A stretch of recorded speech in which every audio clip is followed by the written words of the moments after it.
नमस्कार दोस्तों, प्राचीन समय की बात है। एक बार सभी नवग्रहों सूर्य, चंद्रमा, मंगल, बुध, बृहस्पति, शुक्र, शनि, राहु और केतु सभी में विवाद छिड़ गया कि सब में बड़ा कौन है। जब आपस में उनका निर्णय नहीं हो पाया तो वो सभी देवराज इंद्र के पास पहुँचे। इंद्रदेव इस सब को देखकर घबरा गए और इस निर्णय को देने में उन्होंने असमर्थता जताई। लेकिन उन्होंने कहा कि इस समय पृथ्वी पर राजा विक्रमादित्य हैं, जो कि बहुत न्यायप्रिय हैं।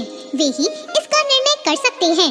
सभी ग्रह एक साथ राजा विक्रमादित्य के पास पहुँचे और उन्हें अपने विवाद का कारण बताया। साथ ही उन्होंने कहा कि आप ही निर्णय लेकर बताएं कि हम में सबसे बड़ा कौन है। राजा इस समस्या से चिंतित हो उठे, क्योंकि वे जानते थे कि जिसको भी उन्होंने छोटा बताया वो ही नाराज हो जाएगा। तब राजा को एक उपाय सूझा और उन्होंने स्वर्ण, रजत, कांस्य, पीतल, सीसा, रांगा, जस्ता, अभ्रक और लोहा इन सभी से 9 सिंहासन बनवाए और उन्हें इसी क्रम में रख दिया। फिर उन्होंने सबसे निवेदन किया कि आप सभी अपने सिंहासन को ग्रहण करें। जो अंत में सिंहासन पर बैठेगा वो ही सबसे छोटा होगा। और इसके अनुसार लोहे का सिंहासन बाद में होने के कारण शनिदेव सबसे बाद में बैठे और वो ही सबसे छोटे कहलाए। और शनिदेव ने सोचा कि राजा ने ये जानबूझकर किया है। उन्होंने नाराज होकर राजा से कहा, राजा तू मुझे नहीं जानता। सूर्य एक राशि में 1 महीना, चंद्रमा 2.25 महीना 2 दिन, मंगल 1.5 महीना, बृहस्पति 13 महीने और बुध और शुक्र एक महीने में विचरण करते हैं। परंतु मैं 2.5 से 7.5 साल तक रहता हूँ। बड़े बड़ों का मैंने विनाश किया है। श्री राम की 7.5 आने पर उन्हें वनवास हो गया और रावण की 7.5 आने पर उसकी लंका को बंदरों की सेना से परास्त होना पड़ा। और अब तुम भी मुझसे सावधान रहना। ऐसा कहकर नाराज हुए शनिदेव वहाँ से चले गए। कुछ समय बाद राजा की 7.5 आई। तब शनिदेव घोड़े के सौदागर बनकर उसके राज में पहुँचे। उनके पास कई बढ़िया घोड़े थे। राजा ने जब ये समाचार सुना तो उसने अपने अश्वपाल को अच्छे घोड़े खरीदने की आज्ञा दी। राजा के अश्वपाल ने कई अच्छे घोड़े खरीदे और एक सर्वोत्तम घोड़े को राजा की सवारी के लिए रख दिया। और जैसे ही राजा उस घोड़े पर बैठा, वो घोड़ा सरपट वन की ओर भाग पड़ा। वन में पहुंचकर वो अंतर्ध्यान हो गया और राजा भूखा प्यासा भटकता रहा। और तब एक ग्वाले ने राजा को पानी पिलाया। राजा ने प्रसन्न होकर उसे अपनी अंगूठी दे दी और अंगूठी को देकर राजा नगर की ओर चल पड़ा। वहाँ उसने अपना नाम उज्जैन का एक निवासी बताया। वहाँ एक सेठ की दुकान पर जाकर राजा ने पानी पिया और कुछ आराम भी किया। और भाग्यवश उस दिन सेठ की बहुत बिक्री हुई। सेठ ने उसे बहुत भाग्यशाली समझा और उसे खाना खिलाने अपने साथ घर ले आया। जब राजा सेठ के यहाँ एक कमरे में बैठा था तो उसने देखा खूंटी पर एक हार टंगा है और उस हार को खूंटी निगल रही है। थोड़ी ही देर में पूरा हार गायब हो गया।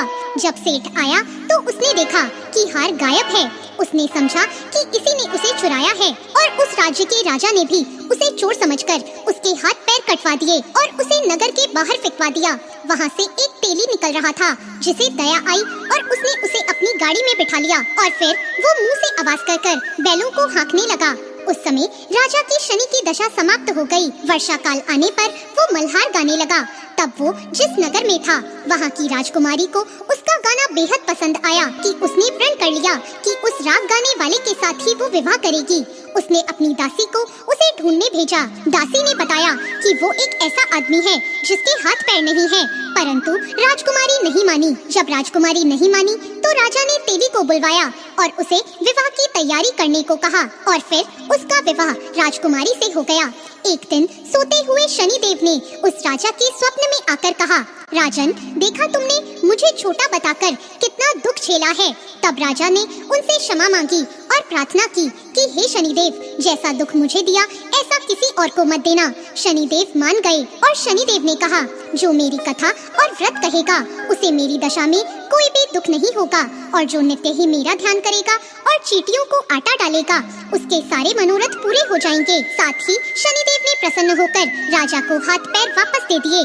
प्रातःकाल आँख खुलने पर राजकुमारी ने देखा तो वो हैरान रह गई। तब उस राजा ने अपनी रानी को बताया कि वो उज्जैन के राजा विक्रमादित्य हैं। यह सुनकर सभी बहुत खुश हुए। सेठ ने जब ये सब सुना तो वो राजा से क्षमा मांगने लगा। राजा ने कहा, कोई बात नहीं, ये सब शनिदेव का कोप था, इसमें किसी का कोई दोष नहीं है। सेठ ने फिर भी निवेदन किया कि मुझे शांति तभी मिलेगी जब आप मेरे घर चलकर भोजन करेंगे। सेठ ने अपने घर तरह तरह के व्यंजनों से राजा का सत्कार किया। साथ ही सबने देखा जो खूंटी उस दिन हार निगल गई थी, अब वो उसी हार को उगल रही थी। सेठ ने अनेक मोहरे देकर राजा का धन्यवाद किया और सेठ ने राजा से कहा कि वो उसकी कन्या से भी विवाह कर ले।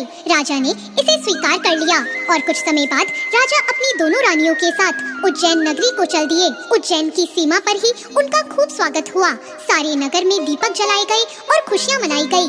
राजा ने घोषणा की कि मैंने शनिदेव को सबसे छोटा बताया था, जबकि असल में वो ही सर्वोपरि हैं। तब से सारे राज्य में शनिदेव की पूजा और कथा नियमित तौर से होने लगी और सारी प्रजा बहुत खुशी और आनंद के साथ अपना जीवन बिताने लगी।